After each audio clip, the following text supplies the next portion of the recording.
Bonjour à toutes et à tous, bienvenue au Basic Prono Club.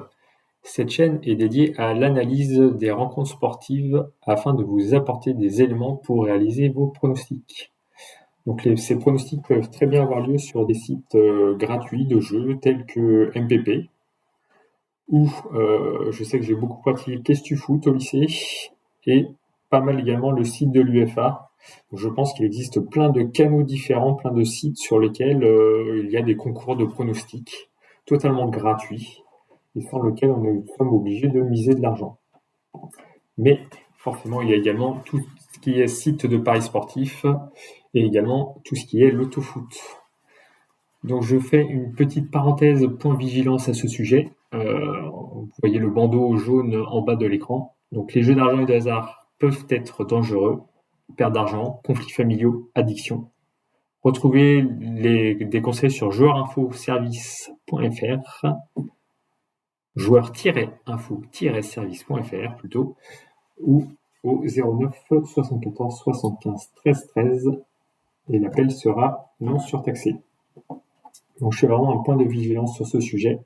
Je ne connais personne qui est devenu millionnaire en jouant au paris sportif.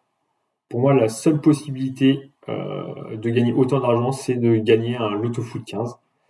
Mais la probabilité de le gagner est, je crois, d'une chance sur plus de 1 million. Donc, en fait, vous avez autant de chances de gagner au Loto Foot qu'au Loto.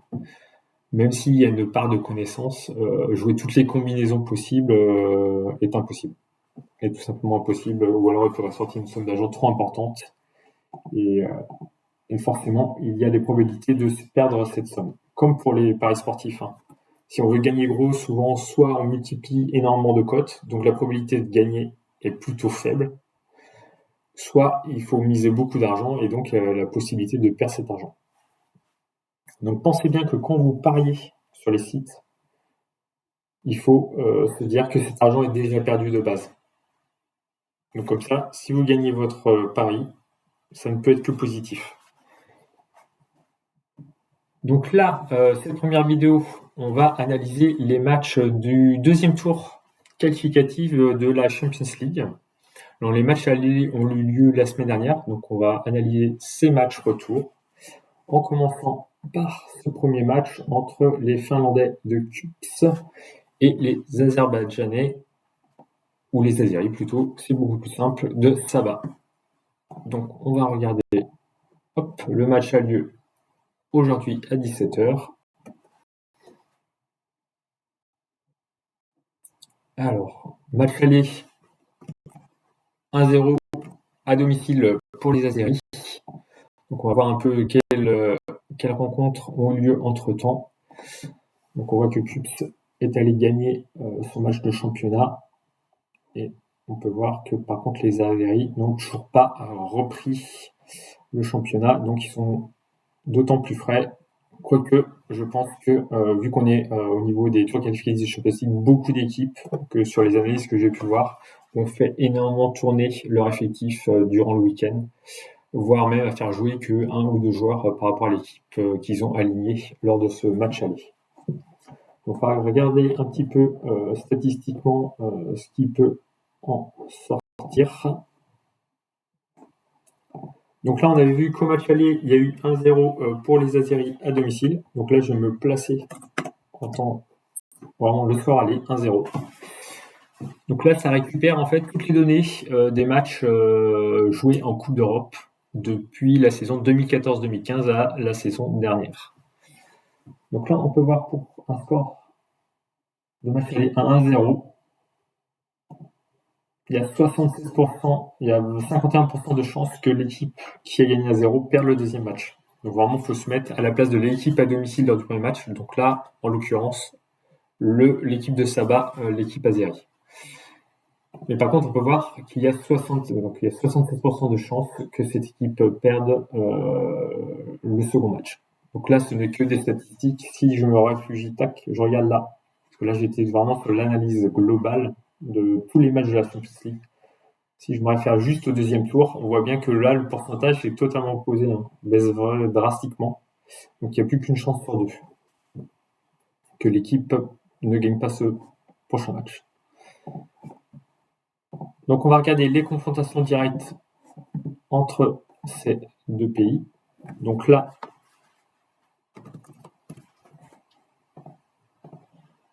hop, on va regarder les confrontations entre les équipes de Finlande et les équipes azéries. Donc là, pas beaucoup d'historique, que 2 matchs, une victoire et une défaite, on peut voir. Donc Helsinki à chaque fois. Donc ce qu'on peut voir, c'est qu'on a le classement UEFA qui remonte également. Donc là, les équipes finlandaises contre des équipes classées, on va dire entre la 23e et 30e place. Là, les Azeris étaient 27e. On peut voir qu'il y a 16% de chance, 16%, pas de chance, hein, c'est plutôt l'historique. Nous, les Finlandais ont perdu que 16% de leur match. Et à l'inverse, les Azeris, contre des équipes classées telles que la Finlande, il y a 57% de chances de victoire. Donc, c'est totalement opposé, hein, les chiffres sont totalement opposés. Donc si je prends juste Cooks, là on peut voir qu'il n'y a aucune défaite. Et là, si je prends le Sala, donc il y a 2 matchs sur 3 gagnés. Donc là, on est totalement indécis sur ce match. Donc moi, j'ai regardé un peu le match aller au niveau du résumé, hein. Donc le match était totalement dominé par les Azeris qui ont énormément monopolisé le ballon. On peut voir un peu les statistiques du match aller.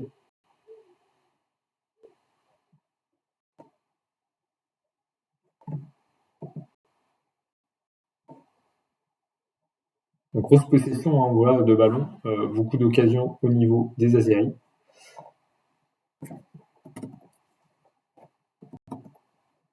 Si je me réfère au match précédent, du tour précédent de la Champions League, donc là on peut voir que les Finlandais avaient gagné en Macédoine 2-0 et ils avaient dû aller en prolongation contre l'équipe macédoine à domicile. Par contre, ça bat. Bon, ils avaient joué Newsense, une équipe du Pays de Galles, donc un peu plus faible, mais on voit bien qu'ils avaient gagné le match aller et ils avaient gagné également le match retour. Donc, ce que je pense, moi, sur ce premier match, je pense que Sabah va jouer défensif en contre-attaque. Coops va avoir beaucoup de mal. Donc, je vois bien quand même les Azeris faire un coup en Finlande. Donc, à 50%, je couvre quand même le match nul, donc qui arrangerait les Azeris. Coops peut faire une petite surprise, hein, ça dépend qui marque en premier. S'il marque assez rapidement dans le match, ça va être très très ouvert. Plus le temps passera, s'il y a match nul, plus les chances iront vers Sabah de marquer en contre. Donc voici pour ce premier match. Donc on va passer au second match qui va affronter l'équipe de Lincoln Reds, l'équipe de Gibraltar, contre l'équipe suédoise de Mjällby. Voilà, c'est assez compliqué à prononcer. Donc je vais regarder le résumé du match aller. Donc 3-0 pour les Suédois. Donc le match forcément dominé par les Suédois, hein. Donc c'était pas du grand football, faut pas se mentir. Vraiment très faible. Les gardiens et défenseurs gibraltariens étaient un peu vraiment à la ramasse sur le but. Le match était très lent. Donc là on peut voir, si on va voir, tac. Hop, je retourne encore un petit peu. Donc on va voir un peu l'historique du match. Allez mon petit.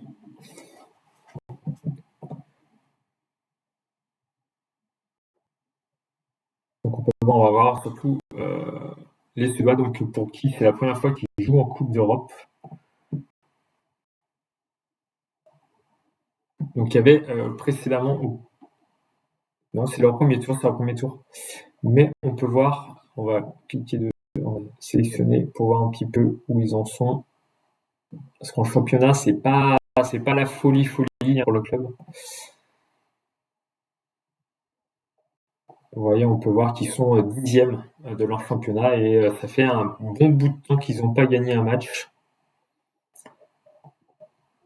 Donc ils ont été champions l'année dernière, un peu à la surprise générale. Donc c'est pas l'équipe non plus la meilleure de Suède en ce moment.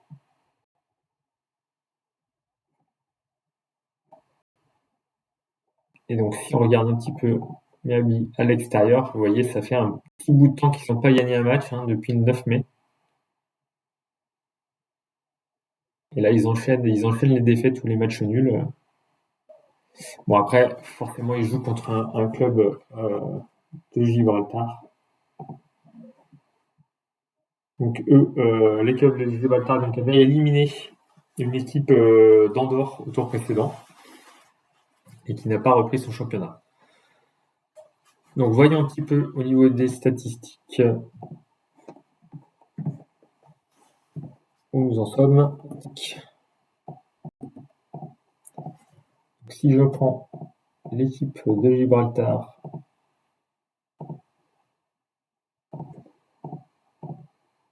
contre les Suédois, alors on est à 100%, bah après 100%, forcément, on voit qu'il n'y a eu qu'un seul match en 2017 entre les deux équipes, entre une équipe de chacune des deux nations. Donc, si on regarde un petit peu, là, on peut voir que l'équipe de Gibraltar contre des équipes aussi bien classées qu'une équipe suédoise 19e, on est quand même sur 0 victoire, 75% de défaites. Donc, je pense sur 4 matchs.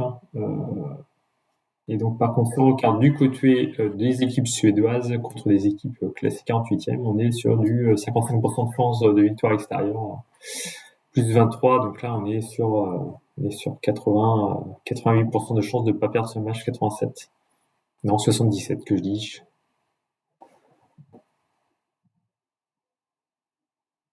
Donc voilà. Donc par contre, si on prend hop, Lincoln directement, donc pareil, on est sur un tout de 50-50. Et Miyabi, je ne vais pas trouver cette équipe parce que c'est la première fois qu'ils jouent en Coupe d'Europe, donc ils n'ont aucun historique là-dessus. Donc c'est la première fois également qu'ils se déplacent dans un autre pays pour jouer un match. Je ne sais pas combien ils annoncent à Gibraltar, mais je pense que vu ce qui se passe un peu en Espagne, ils vont avoir chaud. Donc on va regarder également par rapport au match aller 3-0, ce que ça va nous donner. Donc les équipes qui ont gagné 3-0 match aller en Champions League, donc ont 76%, 47% de chance de gagner le match retour. Donc là, si je me fie au deuxième tour, le taux est inférieur, donc c'est 2 tiers de chance de ne pas perdre le match. Non, pas beaucoup de matchs nuls. C'est soit victoire domicile, soit victoire extérieure. Donc moi, l'analyse de ce match, franchement, quoi en penser Parce que de tous côtés, on a une équipe de Lincoln qui a rien à perdre, qui a perdu 3-0. Une équipe suédoise donc, qui a fait le nécessaire en match aller, qui n'arrive pas forcément à performer en championnat en ce moment. Qu'est-ce qu'ils font faire tourner leur effectif en blindant derrière parce que franchement, vraiment, le match aller était vraiment très pauvre. Donc il faudra voir ça.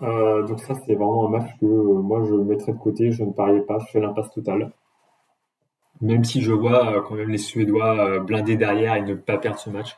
Mais les cotes ne sont pas très très énormes.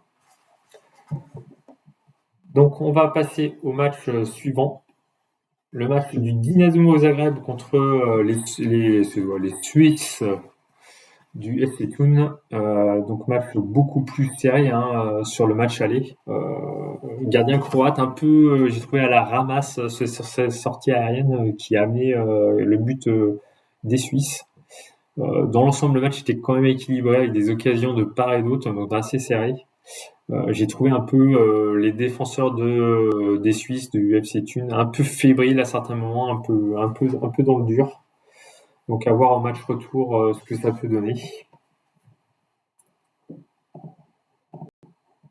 Donc voyons voir un petit peu l'affiche du match.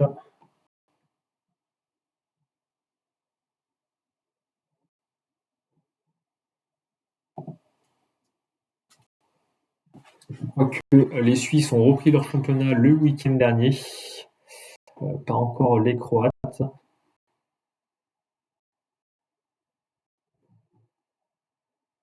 Ouais, donc on peut voir. Voilà, Zagreb, c'était leur premier match la semaine dernière. Donc un petit peu en dedans encore. En tout cas, ils vont être prêts pour le match retour de cette Champions League. Donc là, on peut voir que le FC Thun a recommencé ce week-end le match, il a gagné contre le FC Lucerne. Donc ça, on peut pas forcément pour l'instant se fier sur des historiques. Franchement, moi, les matchs amicaux, j'en tiens pas du tout compte. Il y a tellement de turnover à l'intérieur. J'ai envie de dire, c'est comme pour cette avant Coupe du Monde. Les matchs amicaux, faut les arrêter. Faut arrêter le score dès qu'il commence à y avoir 2-3 changements par équipe. Après, ça veut plus rien dire du tout. Donc ça, les matchs amicaux, moi, je regarde jamais les scores. Au contraire, je pense que ça donne des fausses indications. Donc, si je me fie aux confrontations entre les deux pays, donc les Croates d'un côté, le Dynamo joue à domicile contre les Suisses de l'autre côté. Tac. Donc pas énormément de matchs non plus entre les deux nations, que 3, c'est pas énorme. Les Suisses ont quand même performé à l'extérieur et c'est pas forcément que du FC Bâle. Il y a du Boy, il y a du FC Bâle, il y a Lucerne par contre qui avait perdu. Donc si je me fie un petit peu,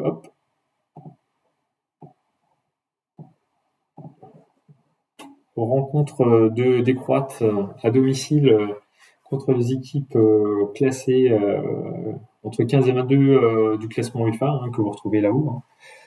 Donc c'est assez équilibré, c'est 40, 19, 35. Difficile de se faire un avis sur ces stats. Donc on peut voir également pour les Suisses 39, 18, 43. Bon après, là, dans tout ce qui est Croate, il y a vraiment tous les clubs de Croatie. Donc le Dinamo Zagreb est forcément bien plus, c'est-à-dire supérieur, mais à apporter, à réaliser, à performer plus que certaines équipes. Parce qu'ils sont quand même assez souvent en Champions League tous les ans, le Dinamo Zagreb.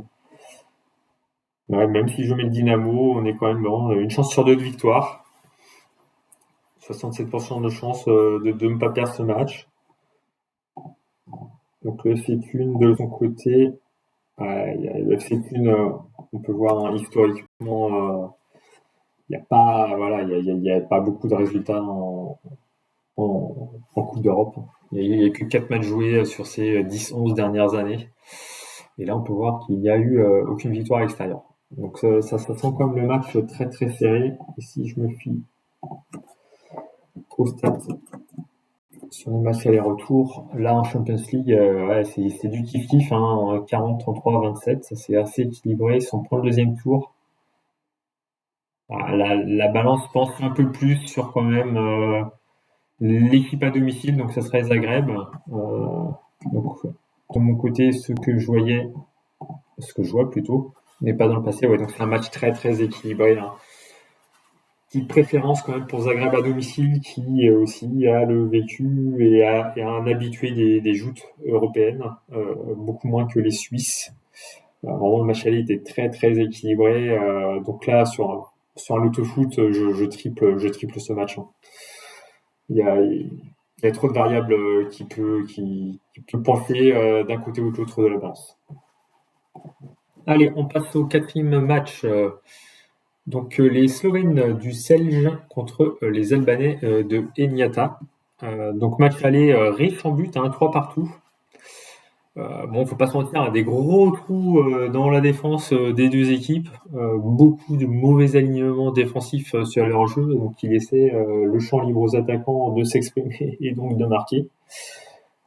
Donc on va aller voir un petit peu l'affiche du match. Tac.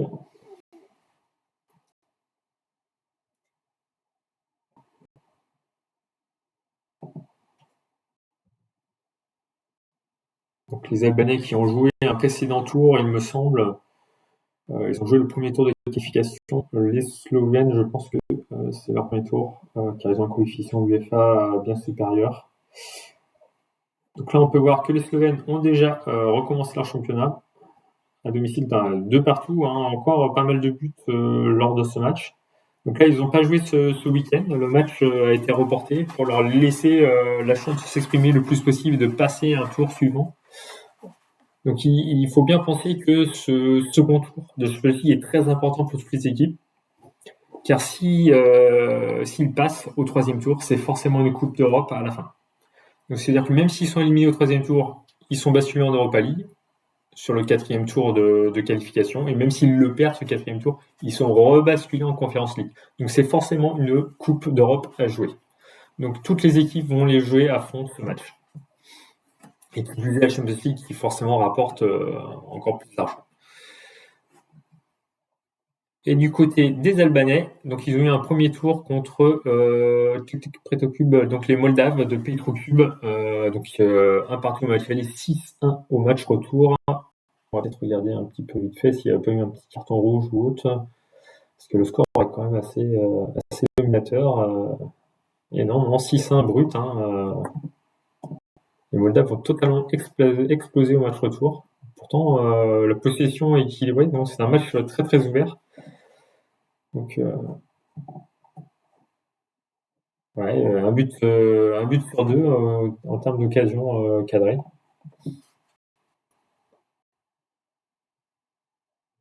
Donc on voit quand même Sledge normalement est au-dessus, de voir un petit peu l'historique des confrontations entre ces deux pays. Donc là, je bascule du côté des Slovènes qui jouent à domicile et les Albanais à l'extérieur. Ouais, donc là, bon pareil, donc il n'y a eu que 3 matchs, mais 0 défaite des Slovènes. Donc les Albanais qui sont classés quand même assez loin à l'UEFA, il y a 55 équipes classées, 55 nations. Donc les Albanais sont 44e, donc on peut voir en termes de résultats que les Slovènes, c'est quand même c'est pratiquement aucune défaite contre les clubs albanais en Coupe d'Europe. Par contre, à l'inverse, les clubs albanais n'ont jamais gagné une victoire contre un club aussi bien classé que les Slovènes. Donc on va regarder un petit peu les Slovènes de Selge. Où es-tu? Tu es ici. Oui, ils ont tous des préfixes.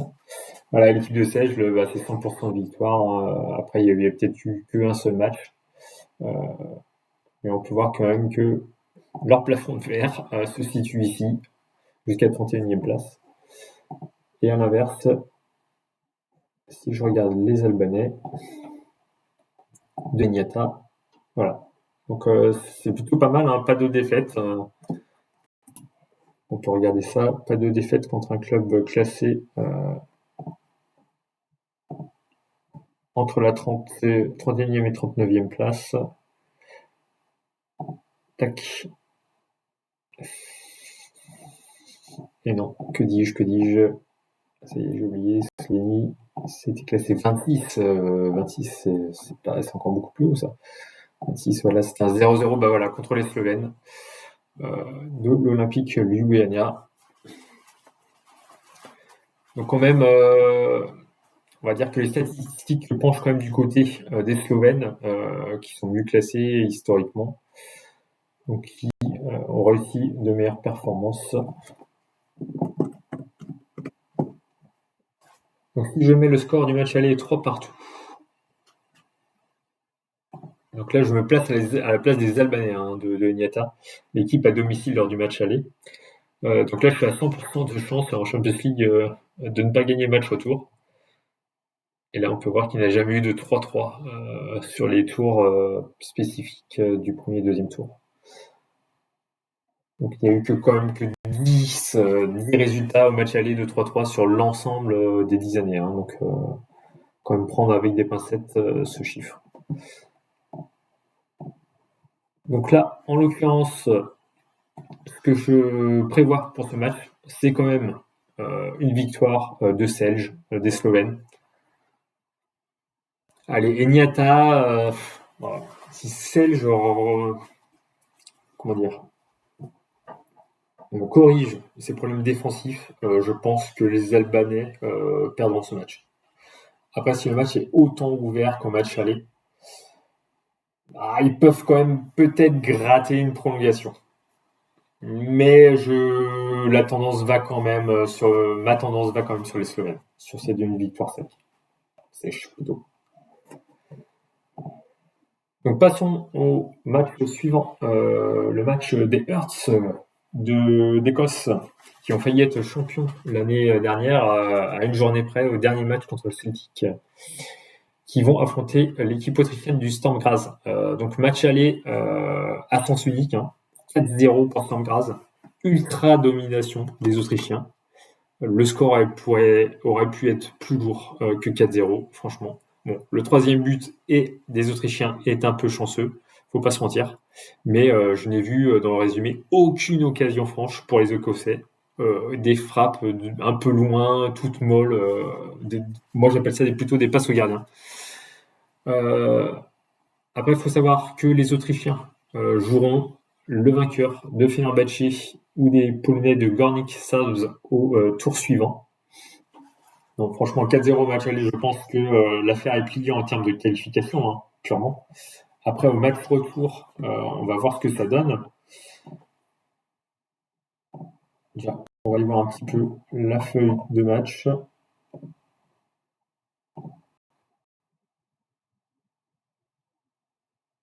Donc les Autrichiens qui vont y aller un peu confiants. Après, c'est à savoir est-ce qu'ils vont faire tourner leur effectif. Après, c'est la Champions League, on ne peut pas se permettre de laisser l'adversaire un petit peu en vie, surtout en Écosse. Avec l'ambiance qu'il y aura dans le stade, il suffit d'un ou deux buts et la machine peut vite partir. Donc il vaut mieux quand même jouer ce match, quitte à mettre les Écossais la tête dans l'eau, quoi. Donc là, on peut voir que les Écossais n'ont pas repris leur championnat. Donc le match contre les Autrichiens était leur premier match officiel de la saison. Les Autrichiens ont pris match de coupe ce week-end contre une équipe, je sais pas de quelle division, mais on va regarder ça. Donc ils ont gagné 3-0.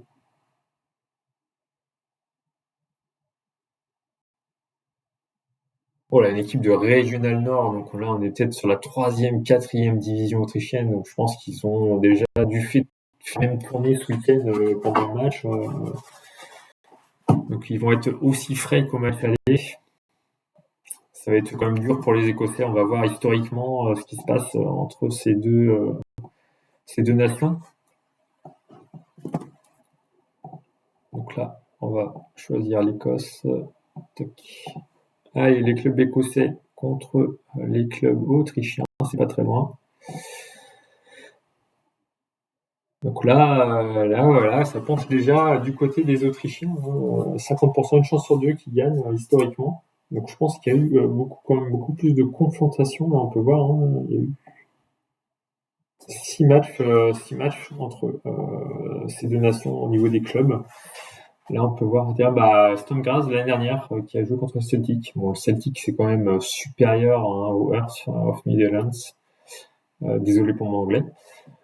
Donc, le match sera quand même beaucoup plus ouvert, surtout quand on gagne 4-0 à domicile. Donc, on peut voir quand même que la tendance est plutôt du côté autrichien. Surtout que si au niveau Écosse, je supprime, on va dire, les Glasgow et le Celtic, forcément le pourcentage baisse beaucoup plus.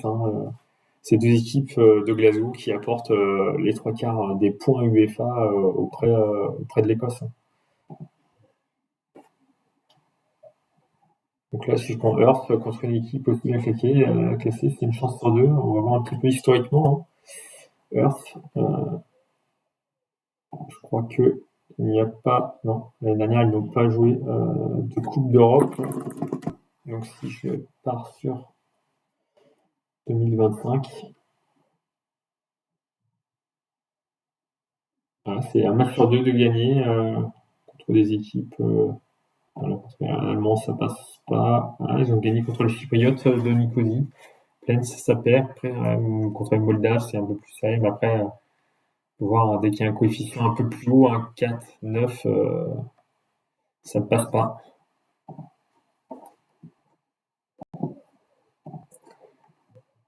Et là, si on met du côté des Autrichiens, du Sturm Graz, attends, je vais quand même mettre l'Écosse pour le Sturm Graz l'année dernière qui était un Champions League, donc ils sont Ils ont été éliminés par Bodo Glimt, mais bon, Bodo Glimt l'année dernière, c'était très très très costaud. Hein. Donc ils ont quand même joué le stage d'Europa League. Donc à l'extérieur, hein, ça n'a pas été fameux. Mais bon, sur le match aller que j'ai vu, ça jouait quand même franchement bien. Hein. Je trouvais qu'ils avaient des bons techniciens devant.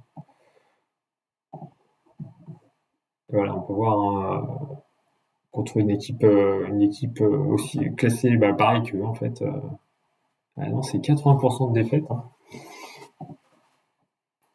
C'est fou comment ces chiffres, des fois, statistiquement, en fait, ne reflètent pas du tout la réalité.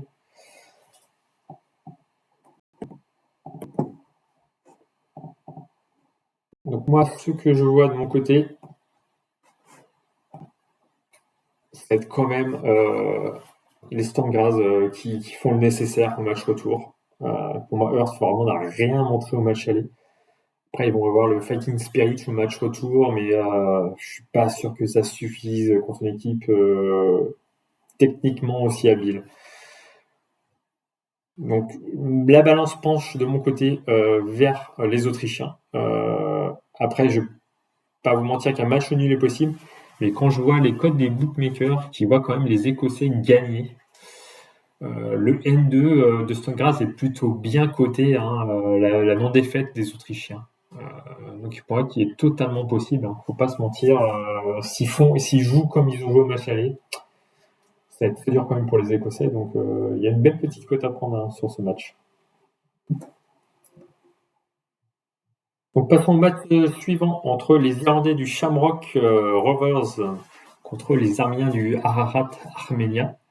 Donc victoire au match aller des Arméniens 2-0. Donc moi, de ce que j'ai vu du match aller, le premier but des Arméniens a été réalisé sur une mauvaise passe du défenseur irlandais sur le gardien. Donc l'attaquant a réussi à subtiliser le ballon, à dribbler le gardien et à marquer. Domination arménienne dans l'ensemble du match. Les Irlandais jouent en contre, forcément, ils étaient à l'extérieur. Donc là, on va voir que les deux équipes ont joué déjà le premier tour qualificatif de cette Champions League. Donc les Irlandais ont éliminé l'équipe de Malte de Floriana. Donc en revenant au match retour, après avoir perdu le match aller. Donc là, on peut voir aussi qu'ils ont joué un match en prolongation. Donc est-ce qu'ils avaient un peu les jambes lourdes pour ce match ensuite et ce déplacement en Arménie? C'est possible.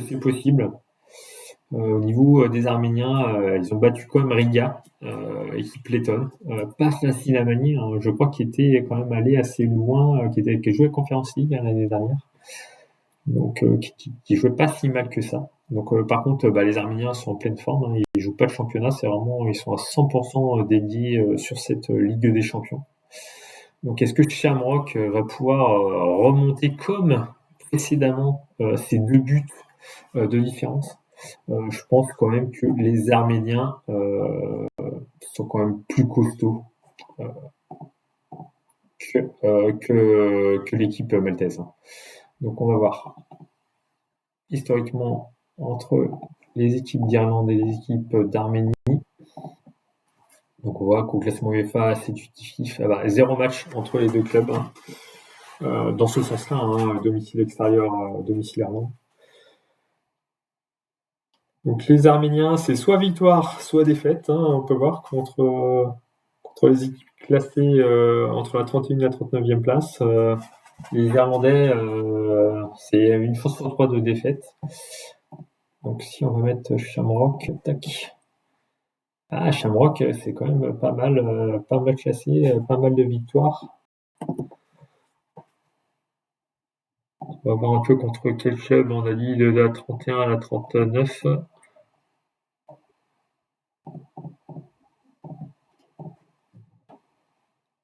Donc une défaite contre les Finlandais, après Kosovo, Bosnie, Islande à 2 reprises.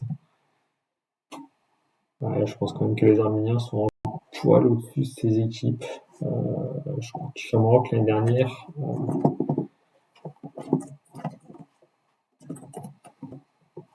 Ils ont joué quand même la Conference League. Hein. Après, ils ont quand même réussi à éliminer une équipe portugaise après Santa Clara. Je ne sais pas ce que ça avait réalisé en championnat l'année dernière. Donc à voir, Flège et donc défaite contre les équipes un peu mieux classées, comme c'est un peu plus compliqué. Donc, par contre, au niveau des Arméniens. Alors attendez, que je me trompe pas. C'est Ararat Arménia. C'est deux Ararat différents. Non, c'est pas ici que je veux aller. Ici. Arménia, Arménia. Ouais, donc c'est 50 du 50-50. Et qu'est-ce que ça avait donné l'année dernière?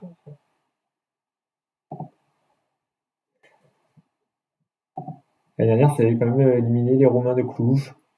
C'était sorti contre Sparta de Prague, donc une équipe très très au-dessus. Hein.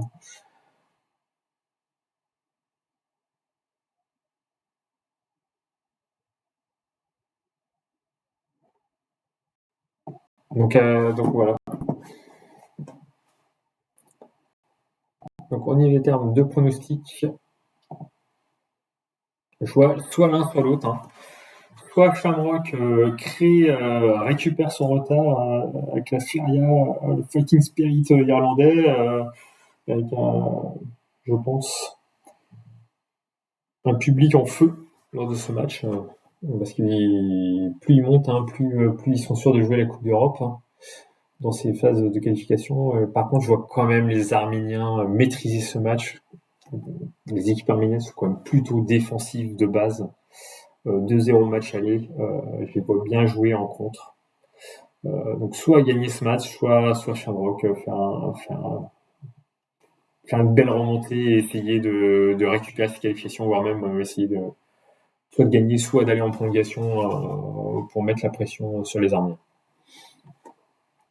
Allez, on passe au match suivant entre les Kazakhs du Kirat Almaty et les Cypriotes de l'Omonia Nicosie. Donc 1-0 au match aller pour les Cypriotes.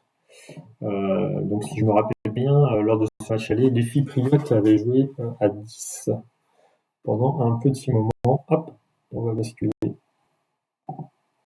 sur les matchs plutôt du mercredi. Là, on bascule sur les matchs du mercredi. On était sur les matchs du mardi précédemment.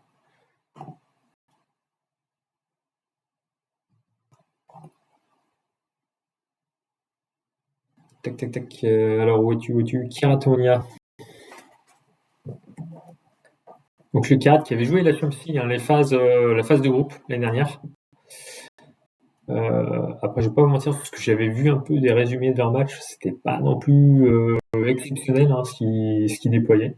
Donc, le championnat kazakh hein, qui sont en plein dedans, hein, un peu comme les nordiques. Eux, ils commencent plutôt en début d'année et finissent avant l'hiver.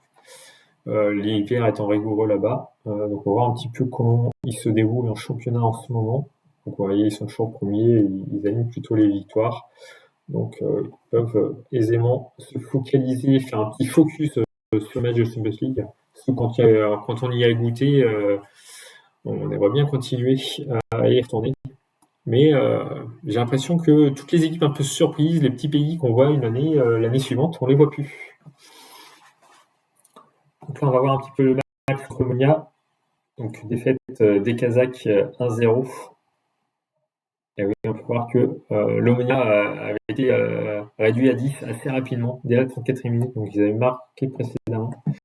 Donc ce que j'avais vu du match, donc infériorité numérique dès la dernière jeu, mais même en infériorité numérique, je crois que si je m'abuse, c'est une semelle en plus sur le mollet d'un joueur, revu par la VAR de la part de l'arbitre. Mais même en infériorité numérique, les plus grosses occasions étaient quand même chypriotes. Faut pas se mentir. Et les seules occasions des Kazakhs, c'était juste des frappes lointaines. Quand je parle lointaines, c'est 30-35 mètres.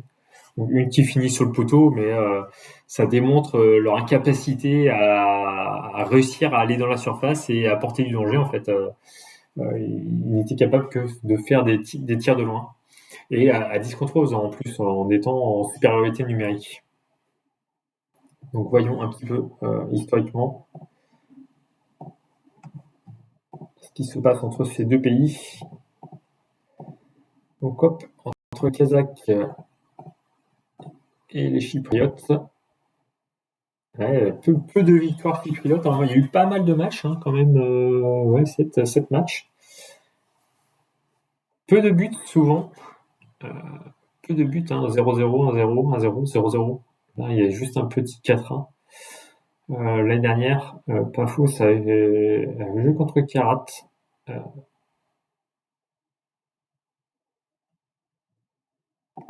Et ils étaient passés donc. Ah non, le Karat c'était plutôt la saison dernière, alors c'était plutôt 2025 la phase de groupe.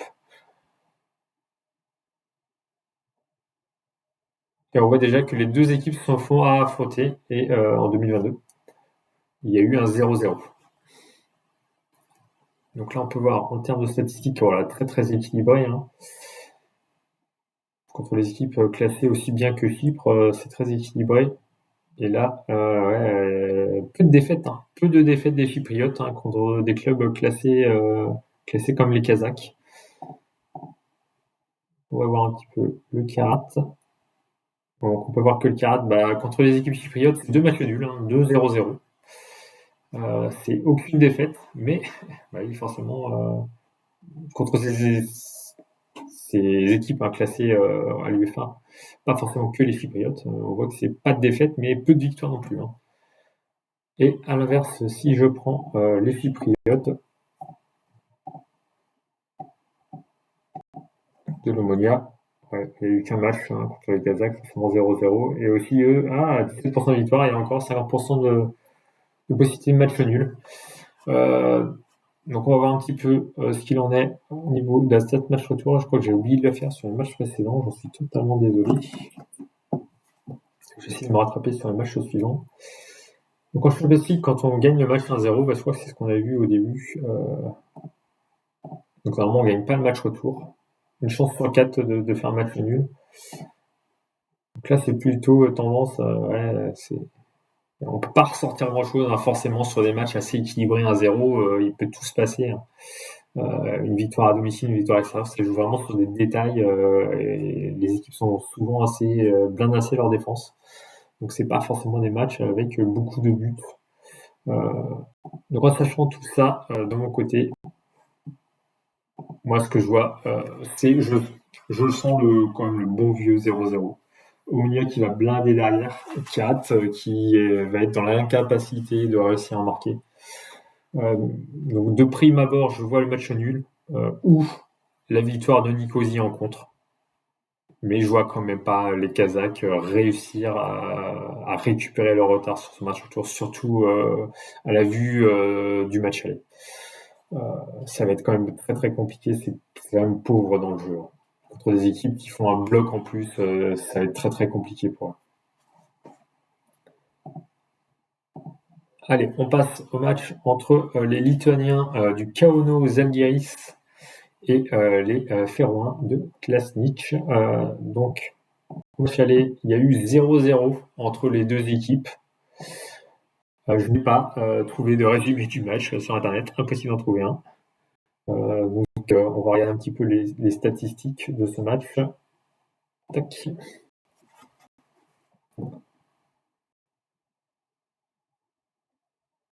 Donc les deux équipes qui ont déjà joué un premier tour, qui ont passé un premier tour de Champions League. Donc les Lituaniens ont fait l'impasse, on peut voir, donc un peu comme les équipes nordiques et donc les équipes kazakhs, donc qui jouent, qui sont en plein championnat. Donc comme aux Žalgiris, qui survole ce championnat qui est assez tranquille. Donc qui n'a pas joué ce week-end pour laisser au repos son équipe pour être en forme pour ce match. Donc ça c'est plutôt un bon point. Et on voit que les Féroïens aussi, normalement ils sont en championnat. Donc c'est sympa, la fédération les laisse totalement libres de ne pas jouer leur championnat pour être focus à fond sur cette Champions League. Ils avaient éliminé au précédent tour l'équipe de Bissen. De mémoire, je crois que c'est une équipe luxembourgeoise que je ne connaissais pas du tout, ouais, c'est ça. Donc toujours très difficile d'aller se déplacer au Féroé, c'est quand même un long voyage. C'est d'autres températures également. Donc, qui est situé vers l'Islande, les Féroé. Donc on va voir un peu les statistiques du match aller. Hop, voyons ça. Je trouve que c'est un match plutôt équilibré. Ah non, un match plutôt équilibré. En termes de possession, c'est assez équilibré quand même si les Forains avaient le ballon. Et en termes de tir, on était plutôt au niveau des Forains en termes de domination. Voyons au niveau historique ce qu'il en est. C'est pas là, c'est ici.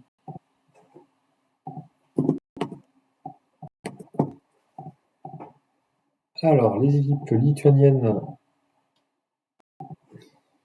contre les équipes féroïennes. Donc là, on peut voir qu'il y a eu 3 matchs et 0 victoire des Féroïens à l'extérieur. 2 matchs nuls et une victoire. Donc ces matchs datent quand même un petit peu, on est déjà à 6 ans d'antériorité. Donc on peut voir par contre au niveau des coefs UEFA, la balance se penche plutôt du côté lituanien avec 45% de chance de victoire, 45% de victoire plutôt, 27% de match nul, une chance sur 4, une défaite sur 4.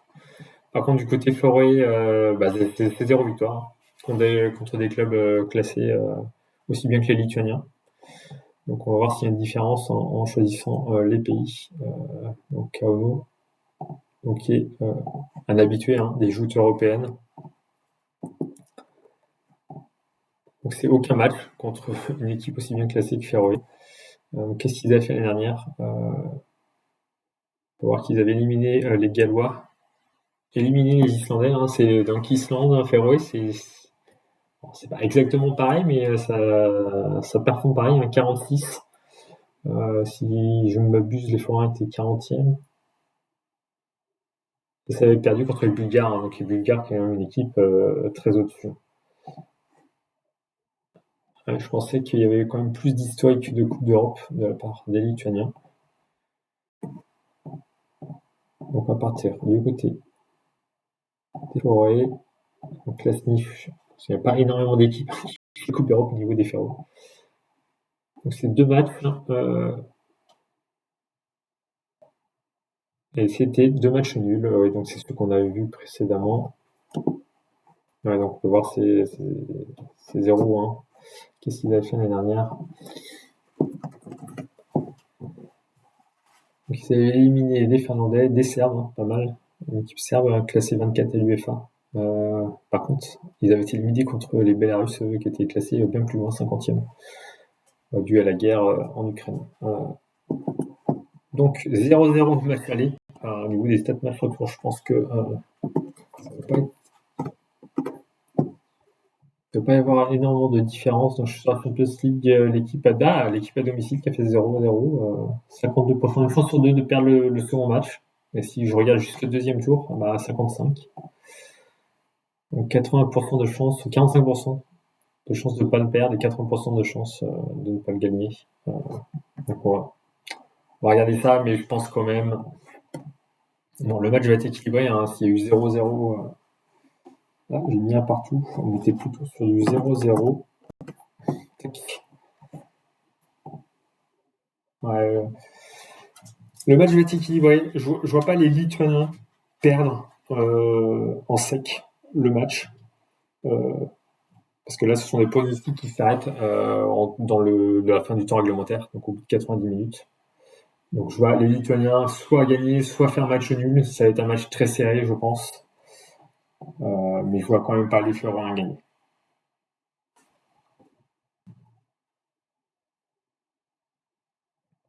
Donc on va passer au match suivant entre les Polonais de Poznan et les Danois de Aarhus.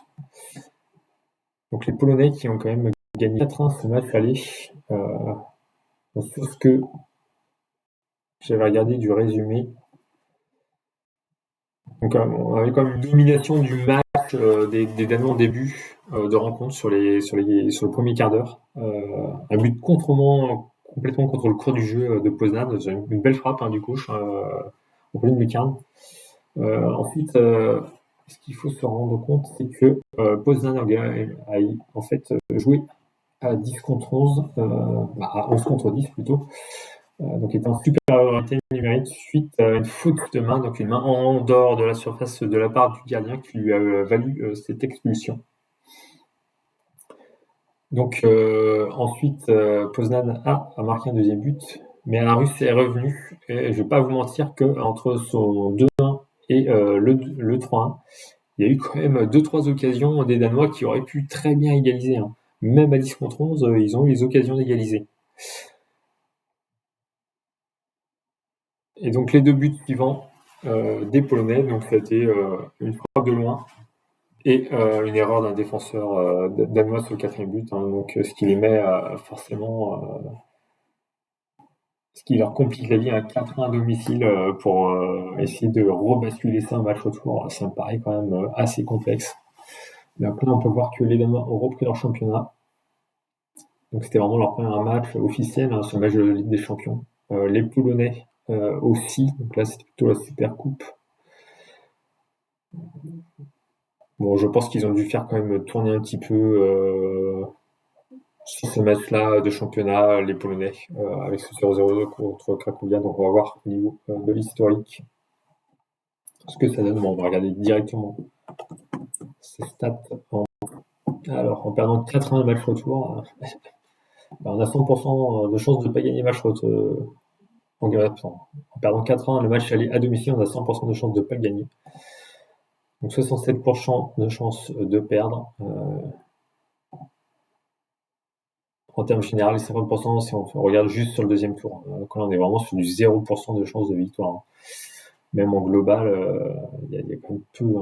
Donc je vais bien différencier les 3 Coupes d'Europe, parce que le calibre des équipes n'est pas forcément le même. Et quand en Conférence League, il y a énormément de matchs, ça peut un peu fluctuer et fausser les chiffres. Donc, on va se référer aux confrontations directes entre les Polonais et les Danois. Hop, j'enlève mon petit filtre. Tac. Donc là, on peut voir qu'on est sur du 35-20, pas mal de rencontres quand même. Donc là, la balance rebascule déjà du côté polonais qui ont gagné 4-1 au match aller. Donc on peut voir que les Danois ont beaucoup de mal contre des équipes classées au point UEFA aussi haut. Là, on pourrait les Polonais 12e. C'est peu de victoires à l'extérieur.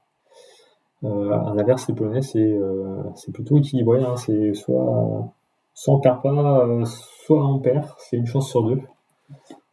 Donc on va quand même regarder un peu plus précisément par club.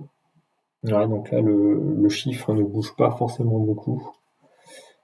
Qu'est-ce qu'avait fait Poznan l'année dernière? Ils étaient allés quand même jusqu'au 8e de finale, au 9-7, c'est-à-dire les 16 équipes. Donc le 8e de finale contre Shakhtar Donetsk. Donc ils avaient commencé en Champions League.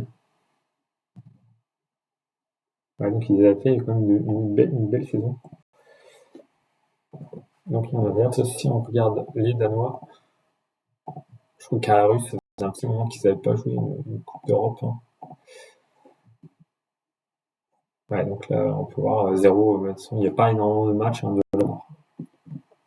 de ce club. À chaque fois, c'est une élimination directe. C'est qu'ils n'ont pas passé un seul tour pour l'instant, et à l'extérieur, c'est que des défaites.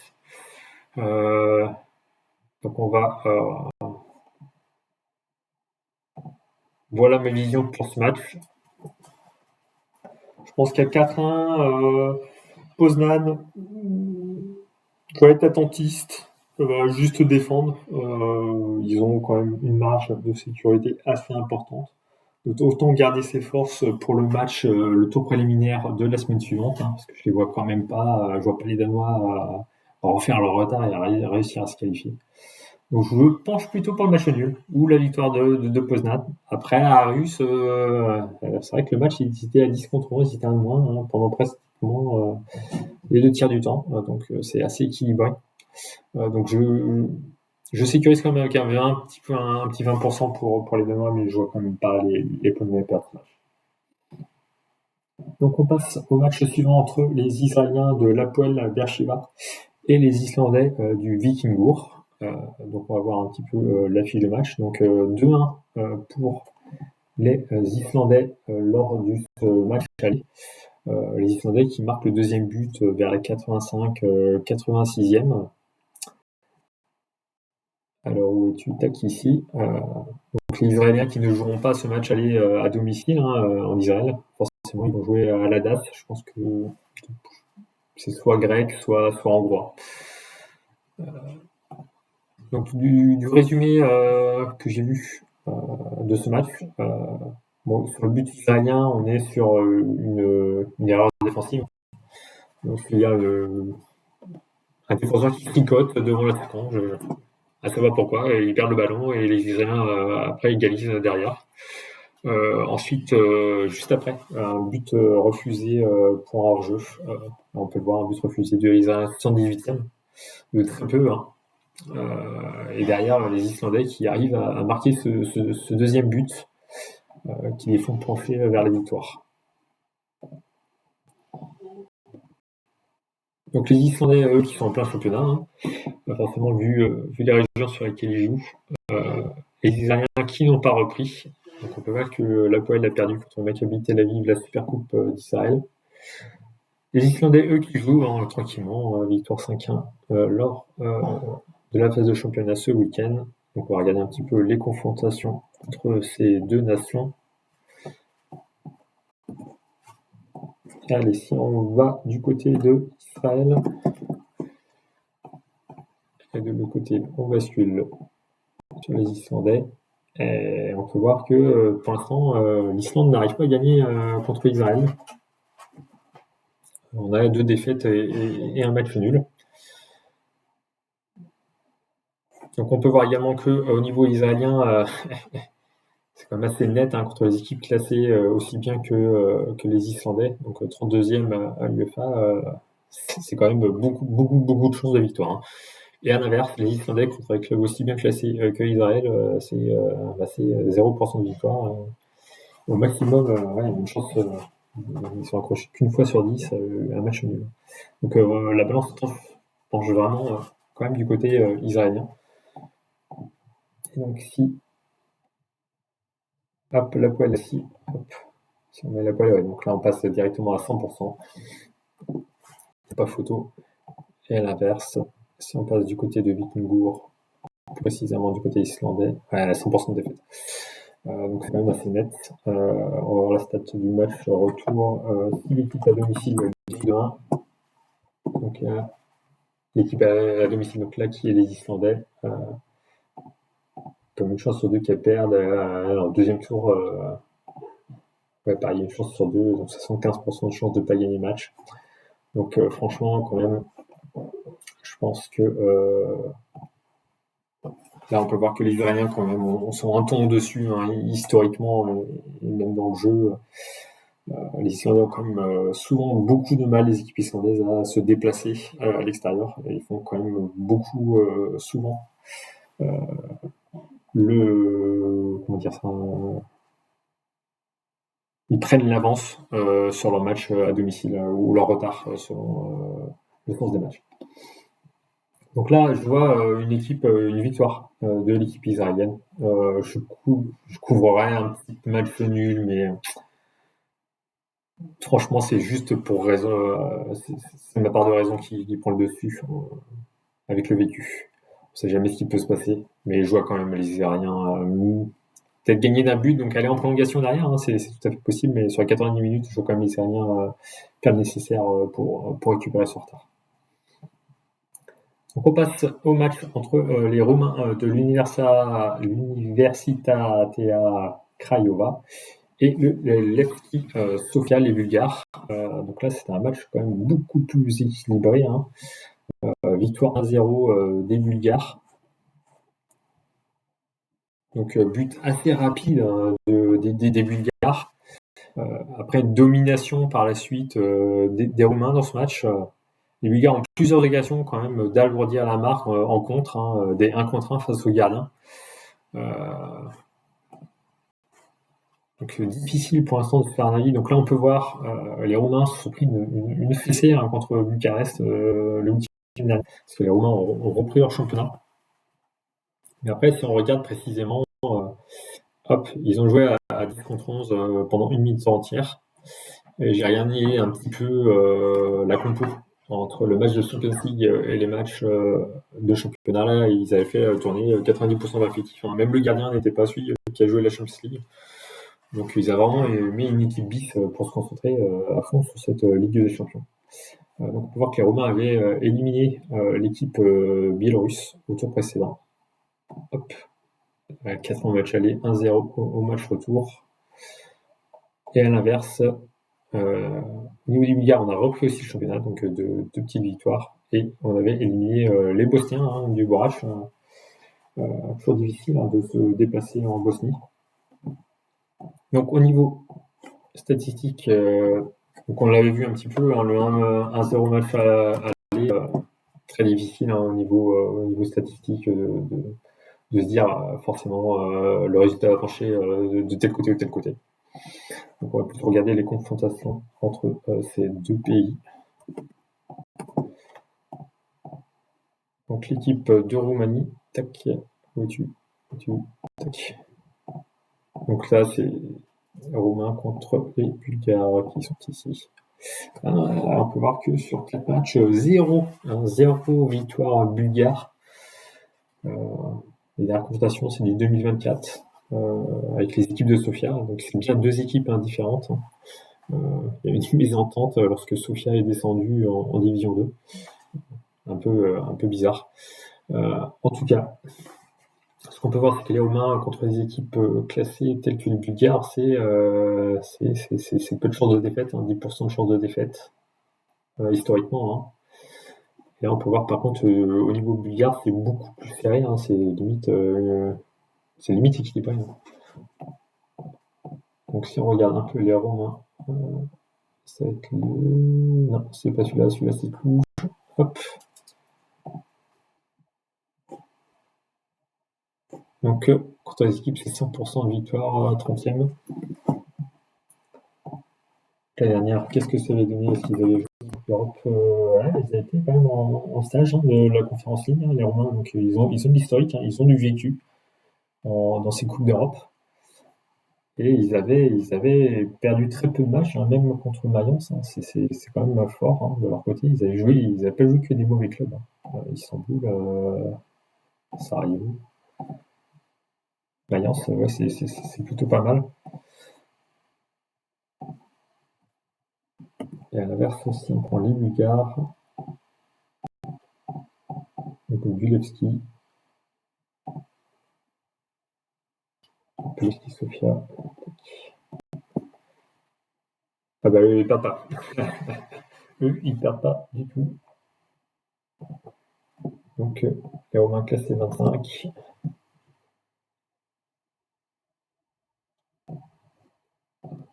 Donc entre la 23 et la 30, il n'y a pas 50 matchs non plus, 23 et 30.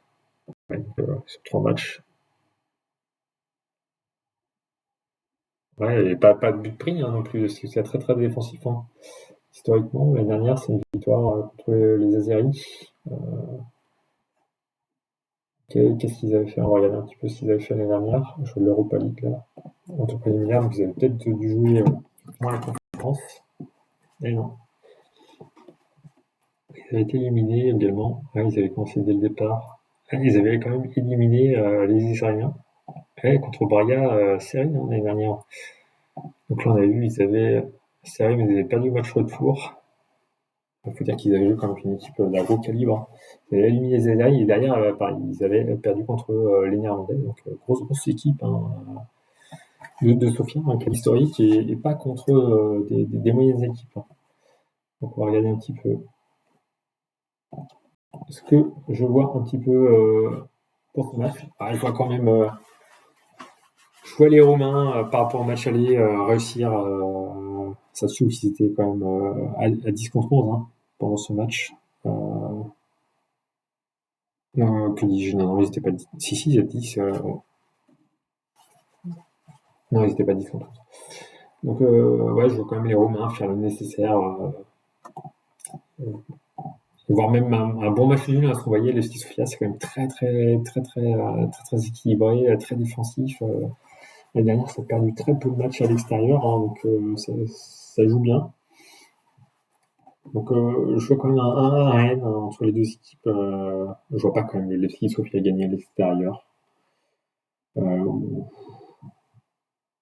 faudra que le 0-0 traîne et qu'ils jouent en contre. Non, ça me paraît quand même pas très viable. Donc on verra bien ce qui s'y passe. Donc on enchaîne ensuite avec le match entre les Serbes de l'Étoile Rouge de Belgrade et les Irlandais du Larn FC. Donc 4-0 match aller, hein, et on ne peut pas se mentir, là, ces deux équipes ne jouent pas du tout dans la même catégorie. Hein. Les Serbes ont l'habitude de jouer les Coupes d'Europe, et en plus qui sont champions depuis quelques années, là, le Partizan étant moins bien de Belgrade, qui est moins bien en championnat en ce moment. Et les Irlandais du Nord, c'est du semi-amateur, hein, je pense, semi-pro plutôt. C'est pas du professionnel. Donc là, on peut voir que l'Étoile Rouge a déjà repris son championnat et déjà même 4 cartons contre Vojvodina. Les Irlandais, là, on peut voir que les Irlandais quand même avaient éliminé difficilement une équipe de Saint-Marin. Là, on va regarder vite fait. Hein. Je pense que ça va être assez facile au niveau du résultat. On va voir historiquement entre les deux clubs. Tac. Donc, il n'y a eu qu'un match, un match nul, un partout. C'était Spartak Subotica, hein, c'était pas non plus un foudre de guerre du championnat serbe. Donc on peut voir là, 89-11, 0 défaite. Et là, c'est encore plus parlant. Les équipes irlandaises contre des équipes aussi bien classées, c'est 100% de défaite. Comme ça, on va mettre Red Star. Pouf, on passe à 100% de victoire. Et là, si on met là, c'est pas bien mieux. Et donc on va voir historiquement 4-0. Hop, à l'extérieur, par 100% de défaite. Tac, tac, tac. Donc quand on perd 4-0, historiquement, on perd le match retour également. Donc on va épiloguer sur ce match. Hein, victoire 4-0 de l'Étoile Rouge. Au match aller, je les vois enchaîner au match retour assez facilement. Donc match suivant entre les Polonais du Gornik Sabz et l'équipe turque du Fenerbahçe. Donc 1-0 pour le Fener au match aller. Match assez plaisant. Hein, j'ai vu un petit peu le résumé de ce match. Donc domination turque hein, dans l'ensemble de ce match. Donc donc ils gagnent 1-0 les Turcs, mais avec un poteau et une barre transversale. Alors par contre le but est, je trouve ça totalement improbable. Ils ont marqué sur coup franc direct, le Fener. Coup franc excentré un peu à droite du but. Tireur gaucher qui arrive à enrouler la balle et à marquer, mais à pas rouler au-dessus du mur, à rouler en contournant le mur. Je pense que le gardien polonais avait très mal placé son mur pour réussir à contourner en mettant un ballon à mi-hauteur de 1 mètre dans le but. Totalement incroyable. Bon, quand même, il y a une large domination et une intensité qui était quand même assez importante du côté du Fener. Donc les Polonais qui viennent juste de commencer leur championnat. On peut voir qu'ils ont perdu la Supercoupe contre l'Lech Poznan. Donc ils n'avaient pas fait vraiment leur premier tour de Ligue des Champions. Le Fener aussi qui recommence juste leur saison. Donc il faut savoir aussi donnée importante. 9 joueurs du Fenerbahçe ont joué avec Lyon. Donc ils vont revenir au goutte à goutte. Donc pour l'instant, le Fener n'a pas encore tout son effectif en totalité. Donc au niveau des confrontations, donc le 1-0, on avait vu un petit peu ce que ça donne. Hein. Le 1-0, c'est équilibré. Hein. Normalement, il y a plus de chances de défaite, mais après, c'est que des statistiques, j'ai envie de vous dire, parce qu'on va regarder un petit peu plus au niveau des confrontations entre les deux pays. Donc là, on part sur les Polonais.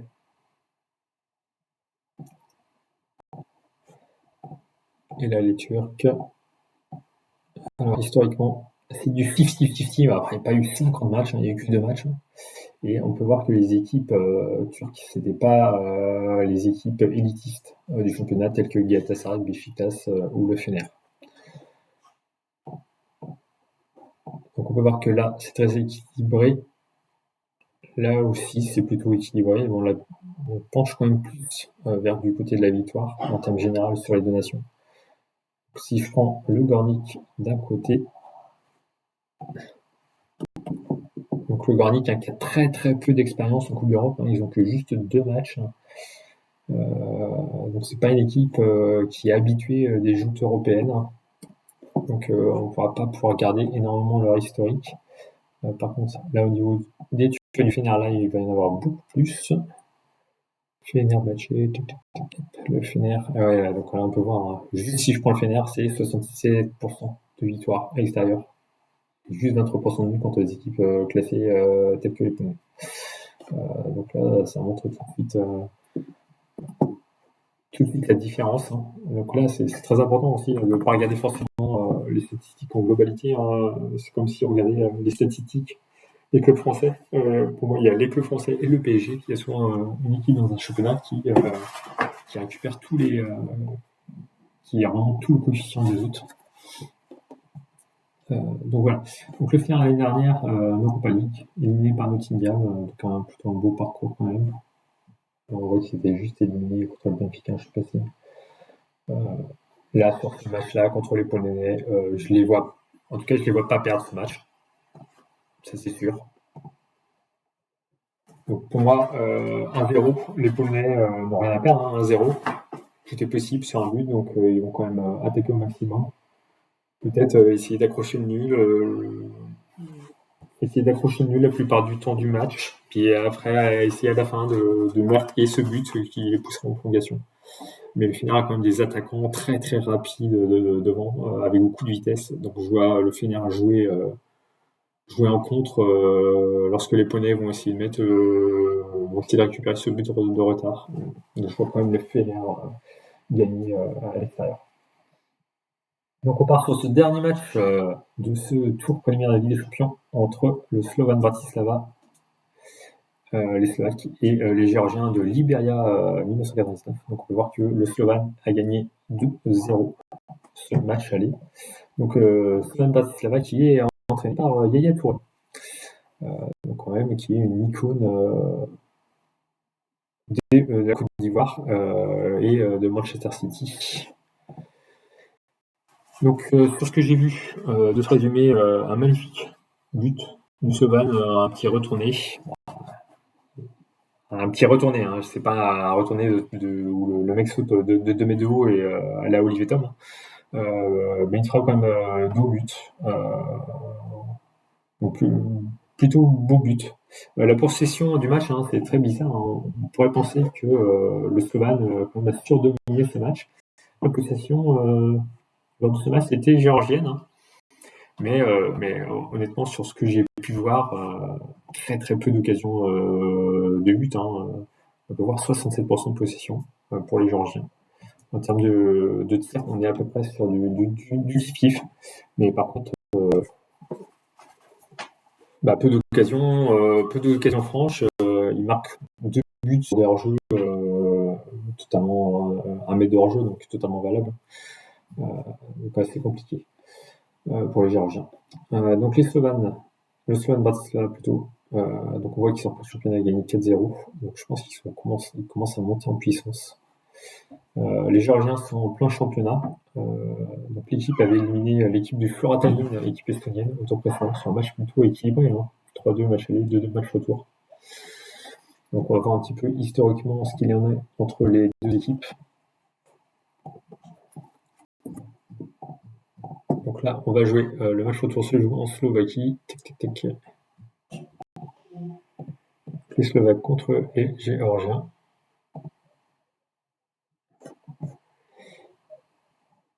Hop, on va peut-être enlever ceci. Hop.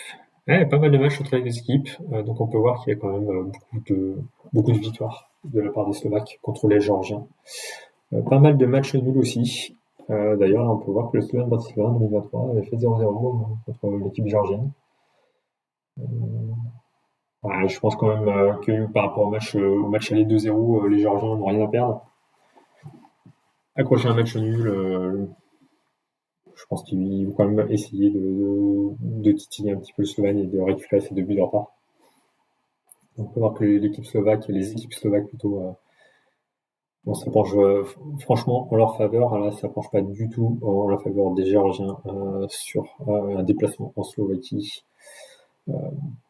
Et sur les équipes aussi bien classées que les Slovaques. Si on regarde le Slovan, leur pourcentage,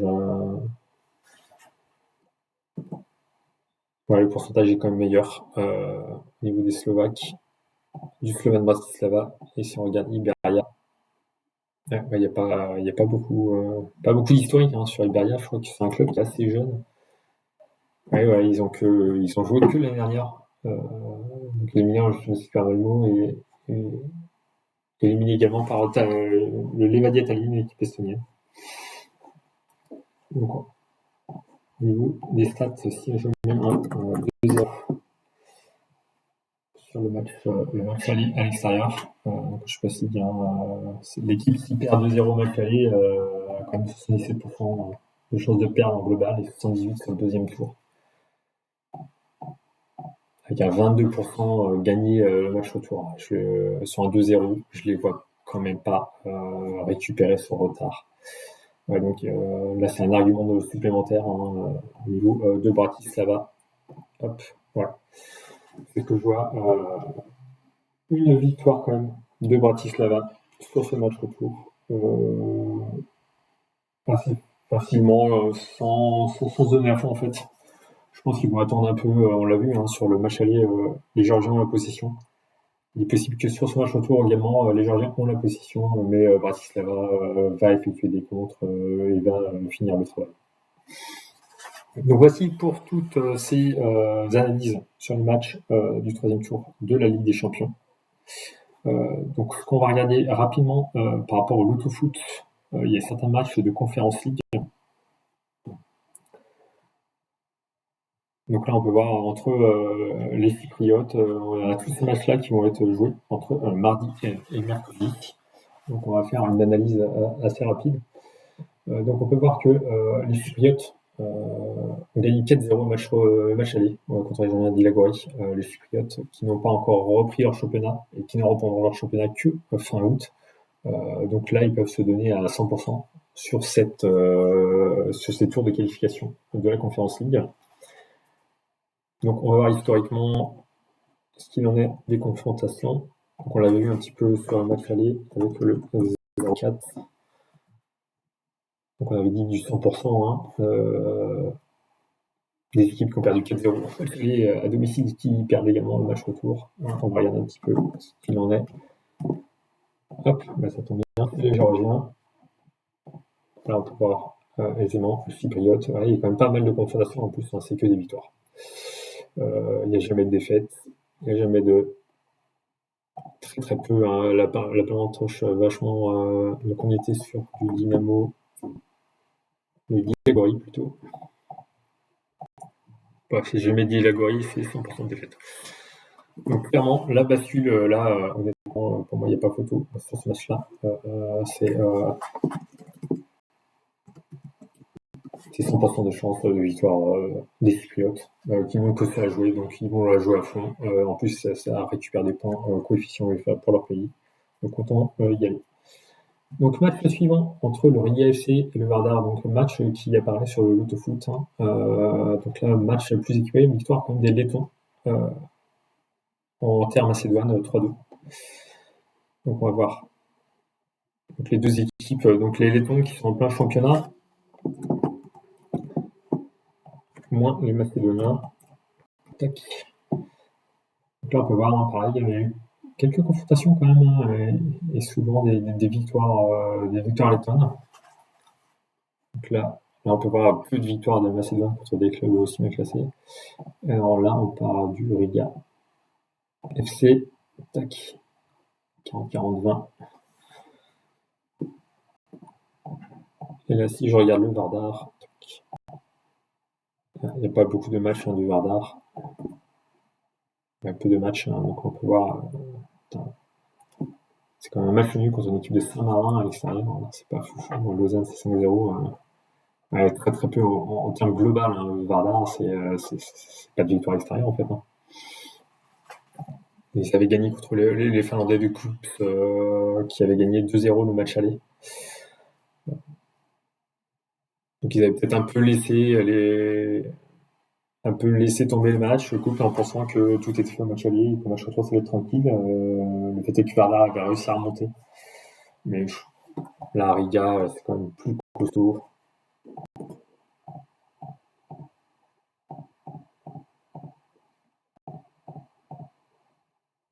Si on regardait ce qu'ils ont fait la saison dernière, déjà il y a quand même beaucoup plus d'historique. Ouais, pareil, hein, donc ils avaient quand même éliminé le Betar Jérusalem. Donc ils avaient déjà gagné contre, contre des Géorgiens également. Ah non, contre les Géorgiens de Macédoine, je me mélange un peu dans les matchs. Ils avaient juste été éliminés, hein, contre le Sparta de Prague 1-0, ils avaient gagné 1-0 à domicile. Donc là on peut voir, hein, les stats de Riga FC à domicile, c'est quand même pas mal. Donc je vois quand même, sur cette confrontation, Riga 3-2, le Vardar est obligé d'attaquer. Ouais, 70% quand même de chance pour Riga, 30% pour un match nul. Parce que ça peut être un match à but, hein, faut pas se mentir, mais le Vardar, par rapport à l'histoire de Riga, ce qu'ils ont fait l'année dernière, globalement, réussir à accrocher une victoire en Lettonie. Allez, on passe à un match de Sofia, CSKA Sofia, qui vient de se perdre sur Spartak Gradin, 0-0 match aller. Enfin, là, on regarde historiquement ce qu'il en est, mais ça va être très très compliqué. C'est un match très très équilibré, entre les Bulgares et les Slovaques.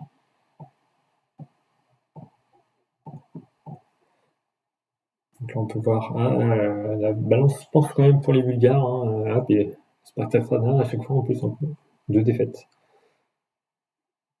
Et pas de but pris à l'extérieur. On peut voir par contre que les stats sont plus égaux au niveau des pays. On est sur le 1948. On est sur 1948. Ouais, je pense que 1948, t'as pas beaucoup. Il y a peu d'historique, hein. Le club a été créé il y a pas longtemps. Donc peu d'historique en Coupe d'Europe. Mais quand même une victoire contre le Pafos, hein, en 2025. C'est pas mal, hein. C'est juste perdu contre le Steaua Bucarest. Et à l'inverse, si on regarde. C'est les Slovaques, c'est peu de matchs aussi. Et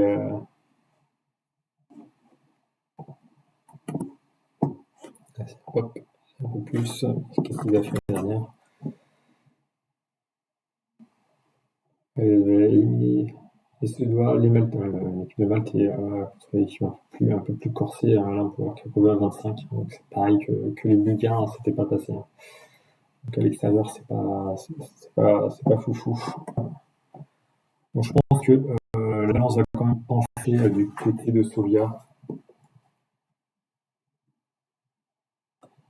Et on part sur un 60% victoire Sofia, 30% de chance de match nul.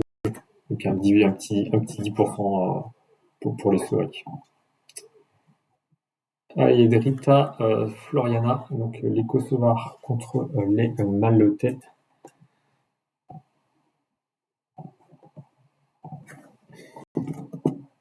Donc pareil, un match aller assez serré. Donc là, on peut voir, hein, historiquement, hop, on va enlever.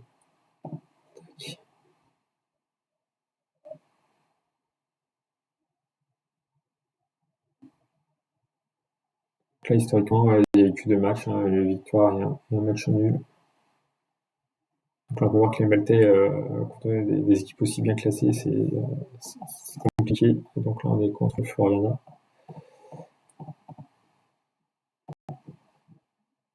Ouais, c'est 100% de défaite quand c'est Floriana. Ça s'équilibre un peu plus avec les autres équipes. Bon, les Kosovars, quand même, en Ligue Conférence, qui avait été éliminé de la Ligue des Champions, de mémoire, tel que Floriana aussi. C'est pour ça qu'ils se retrouvent en Ligue Conférence. Les équipes en fait de Champions League se retrouvent ensemble. On va voir un petit peu historiquement.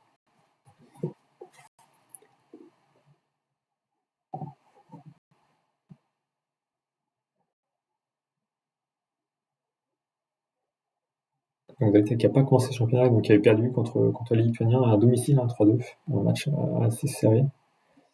Donc Floriana, c'est eux qui, voilà, on peut voir à l'extérieur, hein, c'est quand même beaucoup plus compliqué pour les équipes de maltaises. Drita a réussi à faire le nécessaire au match aller. Honnêtement, la balance aussi, de mon côté penche pour l'équipe kosovare. À 70%. Je couvre quand même le match nul à 30%, mais c'est jamais match nul après Drita qui se qualifie en prolongation, mais je vois quand même Drita faire le nécessaire dans le temps réglementaire. Donc une autre équipe kosovare contre une équipe suisse, donc 1-0 pour les Suisses au match aller à domicile. Donc on va voir ce qu'il en est, donc on regarde Kosovar, on a juste à changer le dernier, hop, Suisse, tac. Donc jamais de confrontation entre les deux équipes, donc on peut voir que les Suisses, c'est 0 défaite contre les équipes classées entre la 31e et la 39e place à l'UEFA. Par contre, les Kosovars, c'est un peu plus compliqué. C'est un match sur deux où il y a une défaite. Après, on est sur le Lucas.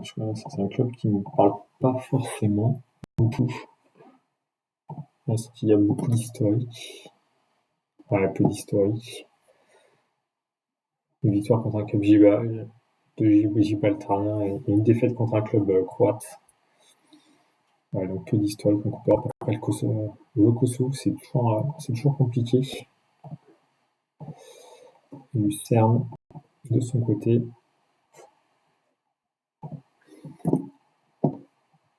Il y a un peu plus de matchs.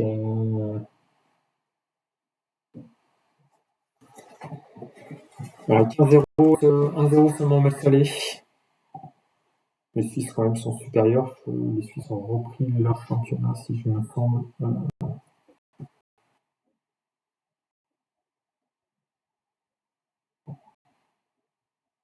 Ont repris le championnat suisse. Lugano. Je mets Lugano. N'importe quoi.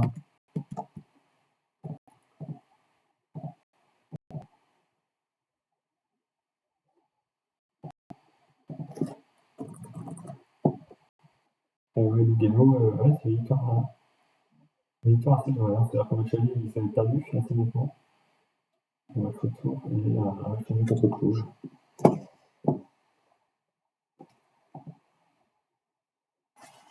Donc là.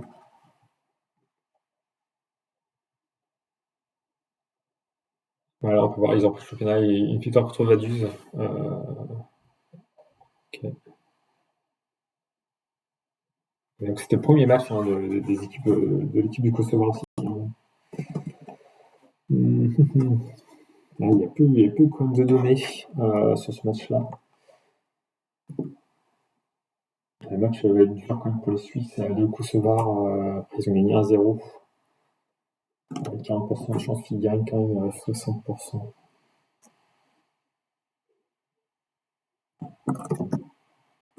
Ouais, du 40-30-30, ça peut être un match qui, pardon, ils ont pas. Ouais, fais attention quand même dans les matchs, dans ces premiers matchs là, où les équipes n'ont pas beaucoup d'historique, n'ont pas beaucoup de matchs devant les gens. Les Suisses peuvent très bien essayer d'accrocher un nul. C'est toujours difficile d'aller gagner un match au Kosovo. C'est kiff quand même. Donc je vois Lugano ne pas forcément perdre ce match. Je vois quand même les Kosovars essayer d'accrocher quelque chose et avec 15 buts de retard, donc ça va être dur. Donc je vais m'arrêter après au match de Copenhague contre les Ukrainiens de Polissa Timuchi. Donc Copenhague qui a repris son championnat récemment. Je crois qu'ils ont repris le week-end dernier.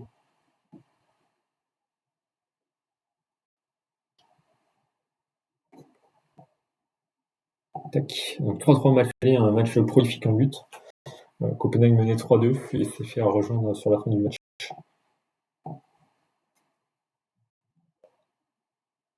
On peut voir que même en championnat, on part 3-2.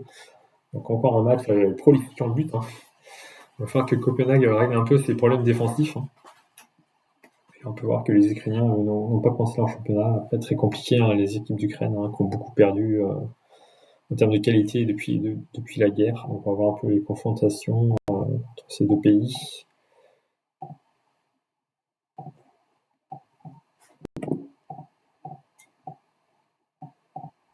Alors, on peut voir, on va le filtre. Donc on peut se rendre compte que il n'y a que 3 matchs entre les clubs de ces pays avec le Dynamo de Kiev. Et pas beaucoup de défaites danoises. Même les Danois, on peut voir sur ces équipes classées 23e, 23 et 30, c'est peu de défaites à l'extérieur. Un peu plus équilibré. Mais si je prends juste. Parce que forcément, si je s'en fout aussi à cause du Shakhtar et du Shakhtar du Dynamo de Kiev, qui historiquement vont assez loin dans les Coupes d'Europe. Donc l'année dernière, Polissa, Santa Coloma, pour une équipe en dehors. Ils ont été éliminés contre la Fiorentina en livrant un beau match. Mais après, les équipes italiennes en qualification de Coupe d'Europe, c'est toujours très compliqué pour eux parce qu'ils reprennent leur championnat assez tard. Ils sont jamais prêts. Ils galèrent toujours quand même dans ces matchs-là. Donc je me fie pas trop à ce match-là. En 2025, ils avaient perdu 2-0. Il en est de Copenhague de son côté. Hop. Copenhague qui avait joué à la Champions League l'année dernière. Toujours pas mal de buts dans leur confrontation. À domicile, ça gère quand même plutôt pas mal, beaucoup même. Donc finalité, finalité, je veux quand même Copenhague faire le nécessaire. Ouais, je vois quand même Copenhague faire le nécessaire à 60%. Ça reste 40%. Ouais, 10 quand même. Je vois quand même pas les Ukrainiens réussir.